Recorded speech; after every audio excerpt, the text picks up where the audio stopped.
Welcome to the Deep Dive. We're here to really get under the surface and make sense of things for you. And today, we are digging deep into World Wrestling Entertainment's Monday Night Raw, episode 1681 specifically. Wow. This one aired August 11th, 2025, coming live from Quebec City, Canada.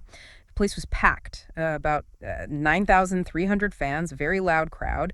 So our mission here is pretty clear.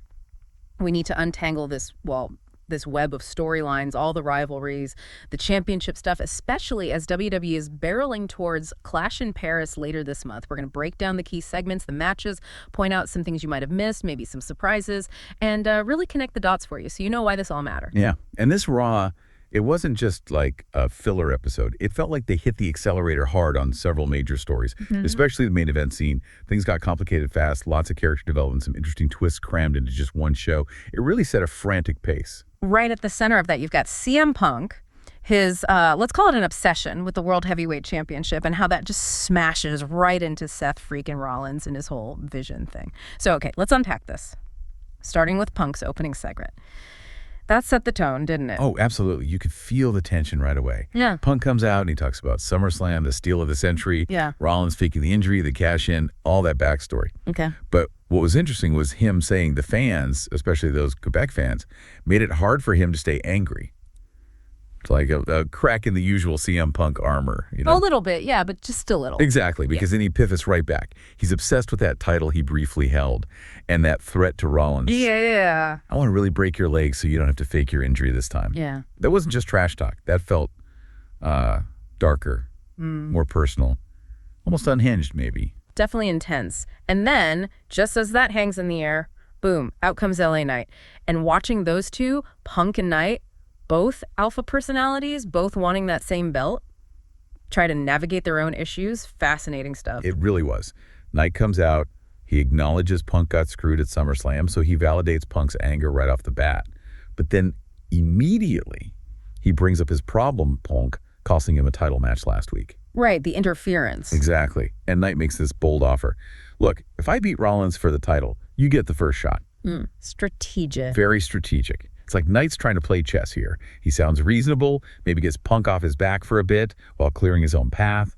Very calculated. And just as they're figuring that out, the ring fills up again. Paul Heyman arrives with Braun Breaker and Bronson Reed. And Reed's got these new Sholafala shoes. Yeah, they were definitely noticeable. Heyman does his usual thing, insults the crowd, tells Knight not to trust Punk, and then, bang, he issues a challenge. Punk and Knight have to team up against Breaker and Reed in the main event. And after a bit of back and forth, a bit of hesitation, they both say yes, setting up a pretty volatile main event. Which it was. Even before the match officially started, there was a big brawl. Yeah, total chaos from the jump. The match itself was high energy, lots of action, near falls, standard stuff for these guys, really. But the real story wasn't the match itself, it was the finish. Right. Seth Rollins. Just when Punk looked like he might be closing in, Rollins runs in, attacks Punk, instant DQ. But it didn't end there. Heels are beating down Punk, Knight's down too, then Jey Uso sprints down. Yep, Jey Uso with the chair, chases off Rollins, Breaker, Reed. And for like 2 seconds, you think, okay, maybe these three guys, Punk, Knight, Uso, have a common enemy now. Just for a second, because Adam Pearce comes out. And drops the bomb. Clash in Paris. Seth Rollins defends the World Heavyweight Championship. Against CM Punk. Against LA Knight. And against Jey Uso. A fatal four-way. Wow. That just changes everything, doesn't it? Suddenly Rollins doesn't even need to be pinned or submitted to lose his title. Huge disadvantage for the champ. Massive. And the immediate result, in the ring. Chaos. Pure chaos. Punk, Knight, Uso. They look at each other, and any idea of an alliance just evaporates. They start brawling immediately. While Rollins watches from the ramp, just loving it, sends Breaker and Reed back in to add to the mess. And the visual at the end. Rollins hits a stomp on each of them. Knight, Uso, and then Punk. Looking Punk right in the eye. And telling him, you will never get this title. Just driving that point home.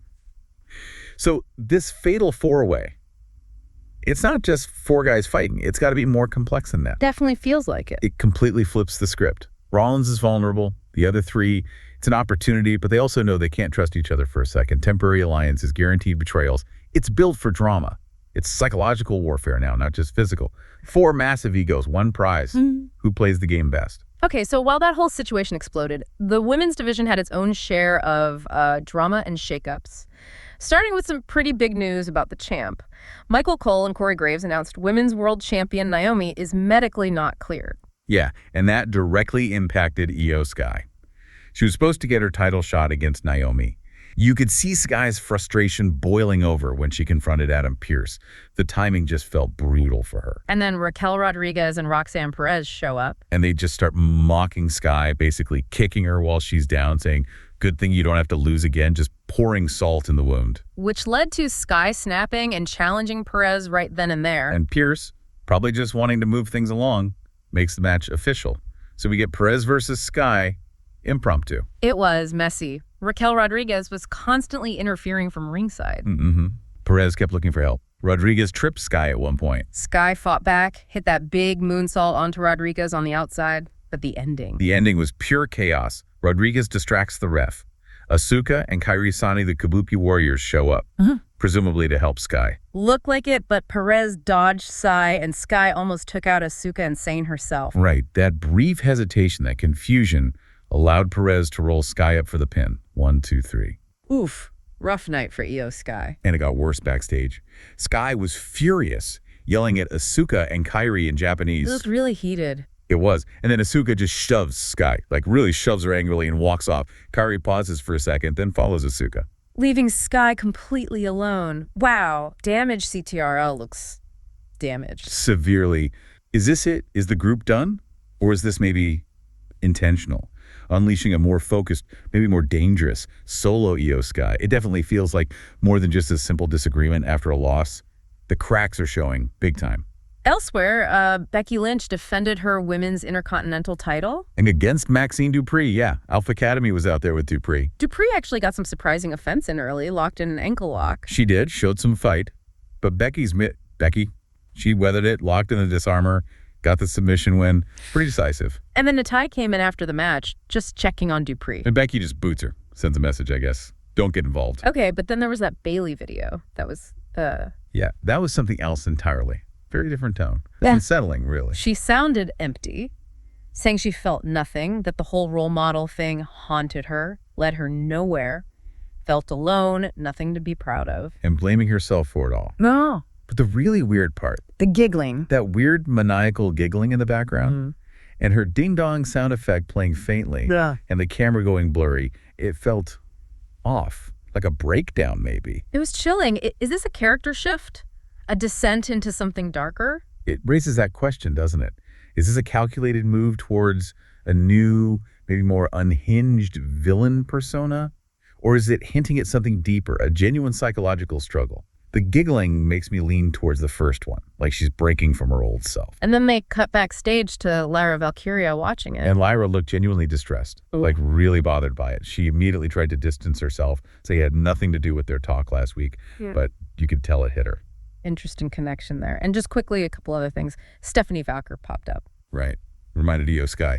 She was also promised a match with Naomi. So another potential challenger waiting in the wings. And Rhea Ripley had words for Sky, too. Sort of mixed signals there. Yeah, like, sorry about your title match, but hey, stop having your friends interfere. Sky basically told her to mind her own business. More tension building everywhere. Okay, let's shift gears a bit. Beyond the titles, the mid-card was absolutely buzzing, too. Lots of personal issues boiling over, like Sami Zayn and Rusev. That feud picked up steam last week with Rusev getting involved with Sheamus backstage. Yep. And Adam Pearce was clearly fed up. He told Sheamus straight up, stay out of Sami's match tonight. And Sami, remarkably, actually talked Sheamus into agreeing. Which is classic Sami, right? Yeah. Connecting with people. But Sheamus made it clear he wasn't promising anything about after the match, which added that extra bit of tension. The match itself in Quebec City. Amazing atmosphere for Sami. Huge pops. Massive reaction. And loud boos for Rusev. Rusev even did some of Sheamus's taunts, just trying to wind him up. But the finish, Sami wins, but by DQ. Because the MFTs ran in. The Mad Faction of Terror, they jumped Sami. And we found out why, because Sami beat their guy, Solo Sikoa, on SmackDown. Payback. Exactly. So the MFTs get escorted out. And that's when Sheamus makes his move. He runs down, attacks Rusev. All hell breaks loose. They brawl through the crowd, out of the arena. Their personal war continues, completely separate from Sami's issues now. And Sami, he gets back up, hurt but soaking in the cheers on the ramp. Still the resilient hometown hero, even after a beating. Shows his connection with the crowd is still incredibly strong. And his problems with the MFTs are definitely not over. Meanwhile, poor Adam Pearce backstage. He looked like he was about to lose it. On the phone with Nick Aldis, just venting. Then a ref comes in, says they think they separated Sheamus and Rusev. Pearce did not look convinced. And then the New Day show up. Yeah, Kofi and Woods. Woods is furious because Penta used his super expensive, like, $12,000 hat as a Frisbee last week. Almost took his head off. Only in wrestling. Right. But it's character stuff. Yeah. Pearce, clearly just done with everything, gives Woods the match he wants. Woods versus Penta next week. And Penta, later on, not exactly apologetic. Not at all. Did an interview, basically said the hat looked better on him anyway, lit a New Day sucks chant, threw in some Spanish insults. It takes a silly hat incident and makes it personal, gives next week's match some real heat. Okay, and let's rewind all the way back to the first match of the night. That was a tag match too. Dominik Mysterio and his new associate, El Grande Americano. Against AJ Styles and Dragon Lee. Yeah, that match had some weirdness too. The dives before the bell, Dom wearing a mask, taking it off, putting it back on. Styles chasing Dom all the way into the timekeeper's area. And the finish was definitely shady. Americano tries to use a metal plate hidden in his mask. Styles stops him. But then Dom puts his own mask back on, and he has the plate in it now. Headbutt Styles. Setting up Americano to get the roll-up win on Styles. Classic Judgment Day tactics. But there's more to it, isn't there, with Americano? Absolutely. This wasn't just about winning a tag match on Raw. Dom revealed the plan. He wants to use El Grande Americano to win the AAA Mega Championship for the Judgment Day. Wow, okay, so interpromotional ambitions. Exactly. It adds this whole other layer. Judgment Day isn't just focused on WWE Gold. They're looking to expand their influence internationally using this new guy. That's a really interesting wrinkle for the group. Makes Americano more than just Dom's new partner. Man, what a packed show. We went from title obsessions hitting critical mass to betrayals, character shifts. Yeah, the women's division turmoil. Mid-card feuds getting intensely personal. It really feels like everything is speeding up, heading straight for Clash in Paris. Okay, expert, this is where it gets really interesting. It is. The speed they tell these stories is incredible, and you see tonight how everything connects, right? Every fight, every backstage comment, it all weaves together. And it makes you wonder, doesn't it, how much of this chaos is perfectly planned out, like a script, and how much is just what happens when you put these huge personalities with massive ambitions in the same pressure cooker. Where does the plan end and the chaos begin?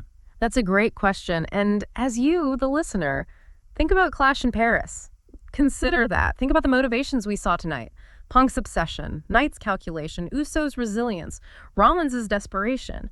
How does past history, like the betrayals, fuel things? And specifically for that main event, that fatal four-way, how does that unique rule set change everything? Remember, Rollins can lose without being involved in the finish. What kind of weird alliances might pop up for a minute, only to shatter instantly? Who plays the game smartest when it's every man for himself? Lots to think about.